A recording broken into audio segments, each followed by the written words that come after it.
This episode is brought to you by Indeed. When your computer breaks, you don't wait for it to magically start working again. You fix the problem. So why wait to hire the people your company desperately needs? Use Indeed's sponsored jobs to hire top talent fast. And even better, you only pay for results. There's no need to wait. Speed up your hiring with a $75 sponsored job credit at Indeed.com/podcast. Terms and conditions apply. Hey, this is Erica from SANHEDRIN, and you are listening to the Brutally Delicious podcast. 1, 2, 3, 4. The Brutally Delicious podcast. The Brutally Delicious podcast.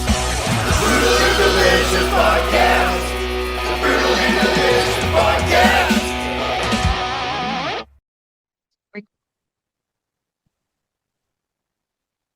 Hello. Hi. How are you? Good. How are you? Good morning. Or where are you? I am in Richmond, Virginia. What about you? So it is morning for you as well. Yeah. Where are you at? And Brooklyn, New York.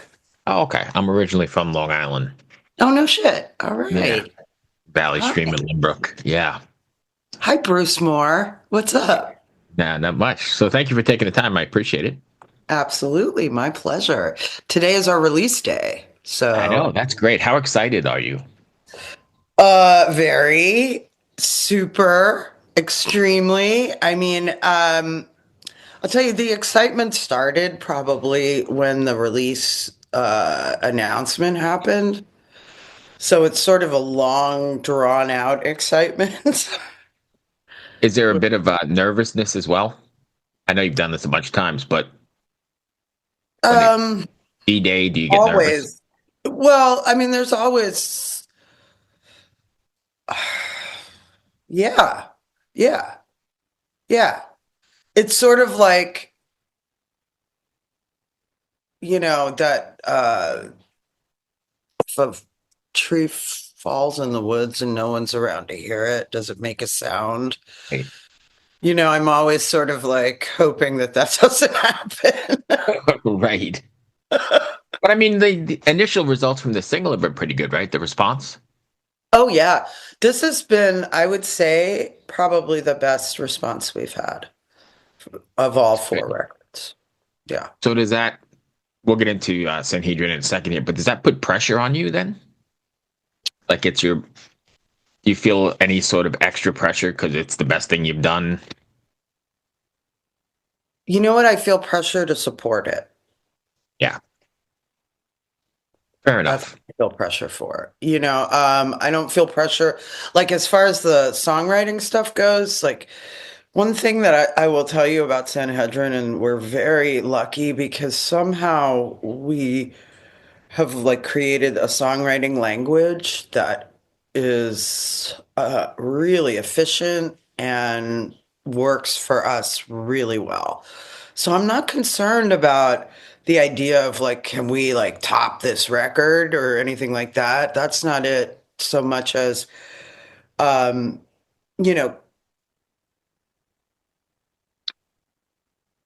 with everything being in an algorithm now and us having like such little control over that. Anything, right? It just gets me a little like, I want to do whatever I can with my limited understanding of how that all works. So how do you stay above the noise then? Because there's a ton of noise and I struggle with it as well here, right? There's too much out there. How do you stay above it or in front of it? I don't know. I think in a way you just kind of have to like give yourself a break, like we have our hardware, like what's going on up here is not wired for what's happening out there right now in the same way. So, I just trying to be mindful. You drive yourself crazy though too, right? Because I spend hours and hours trying to figure out how to stay above the noise, and it almost seems futile. But when I say how to being mindful, I mean working on this. You know what I mean? Not that. That can whatever, Right. That can stay out there. This has got to constantly get fed. So Yeah.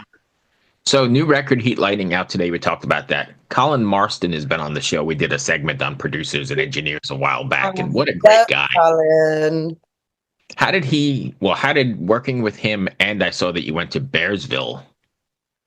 Well, Colin did not record this record. Oh, he didn't. No. Colin recorded our first 3 records Gotcha.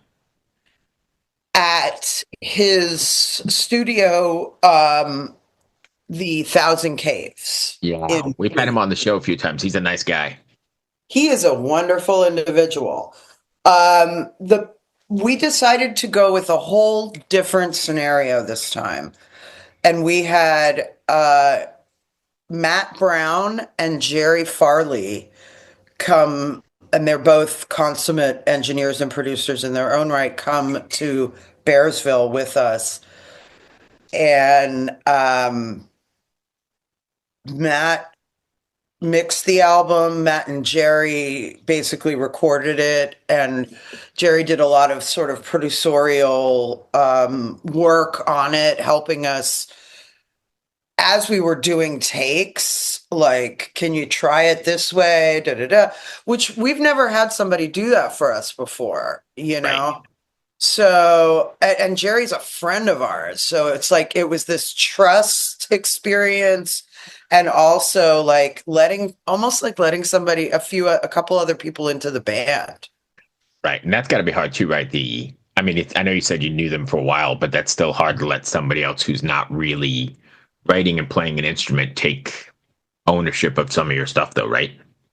Well, I'll tell you something. So the way I know them is through sound engineering, because I make my living as an audio technician in live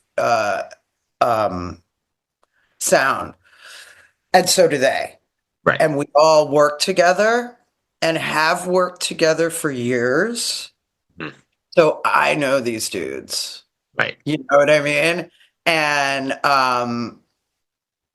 there was just a level of trust and camaraderie that I have not yet, like, it was a new level of that in the studio. Had you worked at Bearsville before? Because that's pretty legendary, right?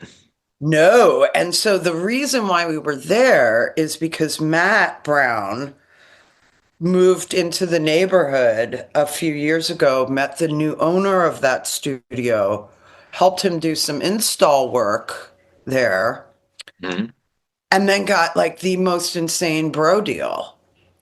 That's beautiful. Yeah. I mean, because that's legendary, right? You're channeling all kinds of artists. Yeah. It all came together so well timing wise, because the new owner, Pete Kagan, was really trying to solicit business, and he was still new to the space. He was still working out some kinks.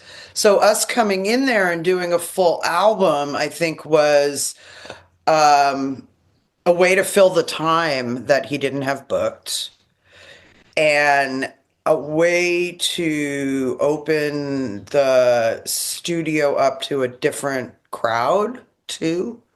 Because up there it's a lot of Americana, jam band, yada yada yada, you know, and obviously that's not what we do. So yeah, different. Do you think being in a different engineers and producers aside, do you think being in a space like that altered the sound or had an effect on Sanhedrin sound? Absolutely. Let me tell you, walking into that live room, seeing the vaulted ceilings, there's a microphone position in that room called the Sky Mic. That's 20 feet in the air, and that mic is always in that room. And that mic has been on all the classic recordings that have been recorded in that studio. So just the Sky Mic alone, I was like, damn, okay. Yeah. Fair enough. So new record, Balance is, I think, just listening to it, balance is personal storytelling with broader societal commentary. Is there something you want your fans to walk away from after listening to this record, Heat Lightning? Well, personally, Sure. yeah. Personally, I would like everybody to really think critically about fanatical Christianity. Fair enough. Leave it there. That's perfect. Okay. So with that in mind, then, do you feel a sense of responsibility in writing that kind of music to your sense of responsibility to your listeners, or are you just kind of writing what's on your mind and head? No, I do not feel a responsibility in terms of what? Like, not to hurt anybody's feelings or. No, the other way, just to present your side of it, what we're talking about. So, hey, the radicalism is real. Yeah, I do. I mean, not for nothing, but look at where we are in America right now. We are being ruled by Christo-fascists. Mhm. And, none of it is a surprise or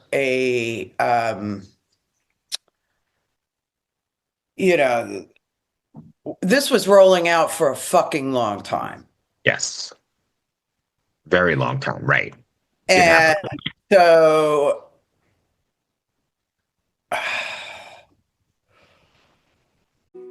This episode is brought to you by Coffee Mate. After watching this season of the HBO's original series, The White Lotus, this is the tropical getaway I needed. One more pina colada, please. Hey, you're not on mute. Oh, I thought I was in paradise. Turns out it was my Coffee Mate. Coffee Mate pina colada and Thai iced coffee flavored creamers. Inspired by the newest season of HBO's original series, The White Lotus. For the love of coffee. Try now. the fact that we've all in this country been working our asses off just to fucking survive and not had the luxury to actually think about that shit Right. makes me furious. Fair enough. When you guys are writing, are you writing like with the live setting in mind, like how it's going to come across on stage, or are you writing a song just for the song's sake? No, I mean, one of the things that we always like, it's a pillar of our writing, if you will, is like, if we can't do it live, it's not going to happen on a record. Do you think about staying with the writing for a second? Do you think about not writing the same record because you're 4 records deep, right? So you don't want to write the previous one, but you also don't want to alienate Sanhedrin fans, right? So you kind of can't stray too far away, I don't think. But do you concentrate on that or pay any attention, or is it natural? It's pretty natural, man. You know, at this point, like, I'm not saying this is going to happen, but, you know, Sanhedrin, we write for ourselves, and we just happen to have, I mean, of course, we write for our fans too, but when we're in that intimate space of songwriting, which is like this weird sort of, I don't know, like, how do you even describe that? It's a non verbal language that is created on a really kind of primal level between a few people. It's sort of like a, you know, a love relationship or a familial relationship, but the thing that binds us is the intimacy of sharing our creativity. Right. And so I forgot what I was talking about. What was the question? Varying or just changing the music intentionally, and not writing. The Oh, previous. yeah. So for us, it's that bond, that intimacy of creativity, and wherever that takes us is Sanhedrin. Okay. I mean, I doubt we're gonna write a reggae album, you know? Right. No. I know you're still in your wheelhouse, but sometimes you don't. Well, all the time you probably don't want to rewrite the same stuff, right? You want to do. Eat Lightning has to be different from the last record, but not Yes. so different that fans aren't taking the journey. No, exactly. And I'll tell you, like, between the three of us, like, there are just some absolute stalwart musical influences that I'm pretty sure no matter what band we would be in, they would come out. Right. Like for me, it's Dio for sure. Right. For Jeremy, it's Gary Moore. For Nate, it's gosh, I can't believe I'm forgetting this guy's name. The guy who drums for Whitesnake, Tommy Aldridge. Tommy Aldridge. Yeah. Yeah. Fair enough. Yeah. What do you guys have? Go ahead. No, go ahead. Go ahead. I'm done. What do you guys have planned? Are you taking this out on the road? Oh, hell yeah. So next weekend we're playing Hell's Heroes. And that is Thursday at 12:30. We are opening the entire festival. So get there early, people. Then the following weekend, we're going to play Tulsa. Nice. And after that, we are going to play with our friends Lady Beast for their album release at the end of April.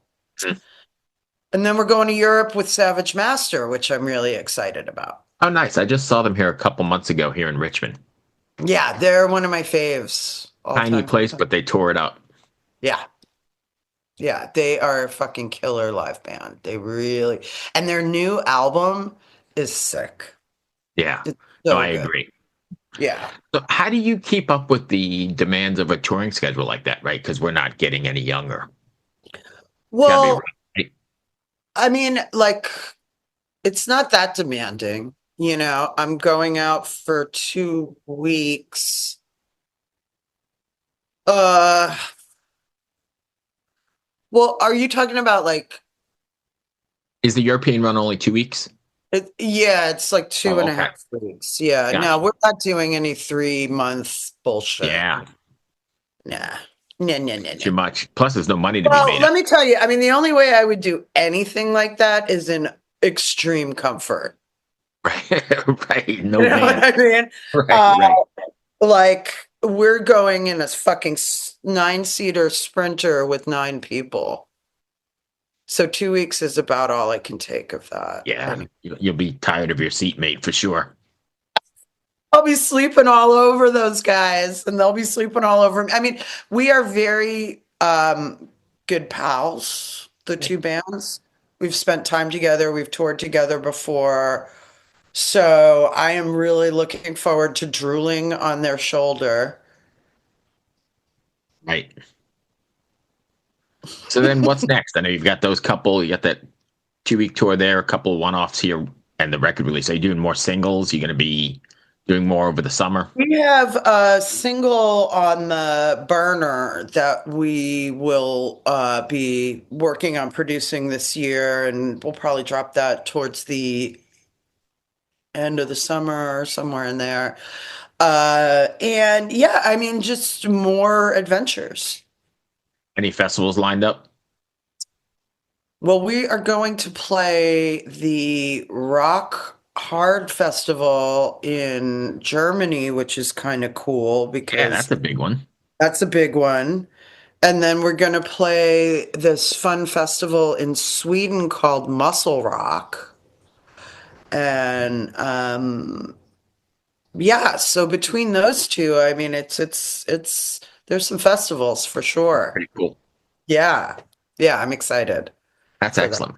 That's going to bring me to the end of what I had. Did I miss anything you wanted to cover? No. The one question I have is there anything about food in this podcast? So, brief little history. It started off as I wrote some cookbooks back in the, I don't know, early 2000s, and I had people I've been in the music business for a long time. As an audio engineer, I worked at the Hit Factory and Soundtrack in Manhattan for years and Oh years my and years. God, we probably know people in common. Yeah. I'm And then, sure. the music business took a dump, whatever. So I kind of got out, raised family, do whatever. But I put together these cookbooks with recipes from like Guns N' Roses and people I've met along the way. And it turned into a cooking show where I used to have people come to the house while they were on tour. And we would do these kind of interviews like we're That's so doing here. cool. And then make, grandma's lima bean stew. And that's kind of where Brutally Delicious came from. But then the pandemic hit and nobody wants to tour. And, nobody wants to stop at the house and risk getting whatever and ruining a whole tour. So we kept the podcast. So not really. I mean, it's sort of, we'll do some food episodes here and there and some cooking stuff. I But mostly love it's the genesis of this. That's really cool, though. yeah. It's tough. Every once in a while, like maybe the once Hit a year, Factory in like the early 90s. late 80s, early 90s, 50. At You the one know up- Andy Godsberg? Mm, No, what's the last name?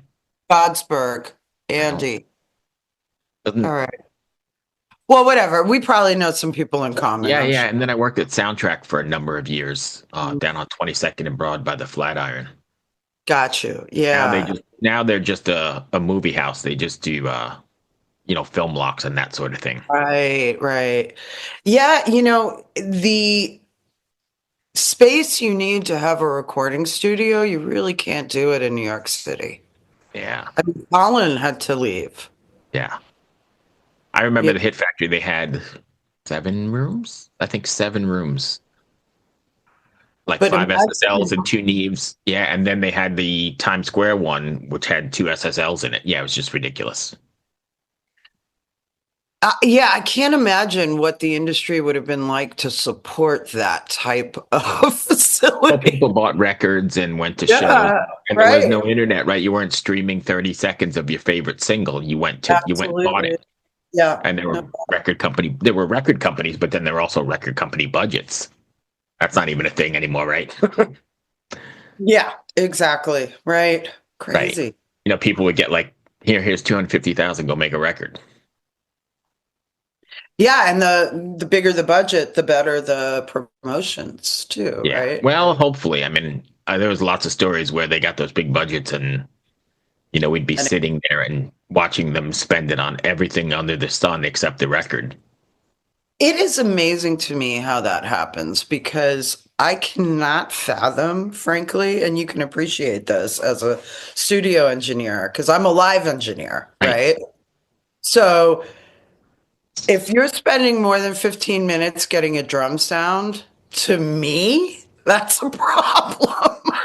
I've been in rooms, no names involved, but I've been in rooms where drum sounds are a week, 2 weeks. I know. And I'm like, I can't. Like a snare. We're trying 500 snares and 500 different placements and, running reverbs in the freight elevator and doing all kinds of weird stuff to get that. I mean, that sounds like a cool experiment for sure. And I will say this, like, Matt Brown did such a bang up job of miking everything. Like his techniques were flawless. Because as an engineer, you'll appreciate this. He didn't touch a fucking thing from mic to Pro Tools. Yes, It it's was nice. If you're not EQing it on the way in, that's beautiful. It is just preamp. Yeah, that's nice. But yeah, those days are, and I think you have to be that way now, right? Because there's zero budget and you got to know what you're doing. And you got to, like you said, 15 minutes, it's got to be up and running. And Yeah. yeah, there's none of that $250,000 take 6 months to make a record kind of thing. But I don't even know what I would do. I would probably have to go on some sort of drug binge. You know what I mean?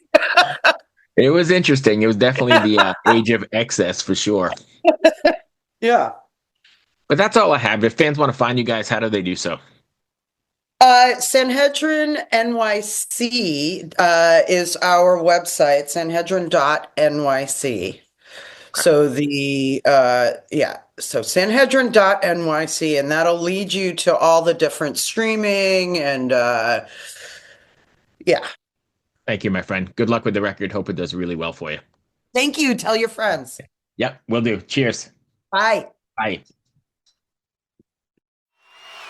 Hello out there. Hi, I'm Hal Schwartz. And I'm Flynn McLean. We want to tell you about our podcast, None But the Brave, which is dedicated to taking a deep dive into the work of Bruce Springsteen. We're currently in our 5th season. Our latest episodes focus heavily on Bruce's 2024 tour and have featured such guests as Anthony Castrovince from MLB Network and Barstool's Kirk Minahan. We're also covering the 40th anniversary of Bruce's biggest record, Born in the USA. And as part of that, coming up this week, Uprock's cultural critic Stephen Hyden returns to the show for a fascinating hour-long conversation about his new book, There Was Nothing You Could Do, Bruce Springsteen's Born in the USA and the End of the Heartland. To listen, you can go to our website, mbtbpodcast.com, or subscribe on your preferred podcasting platform. We hope to see you further on up the road. Thank you so much. We'll be seeing you.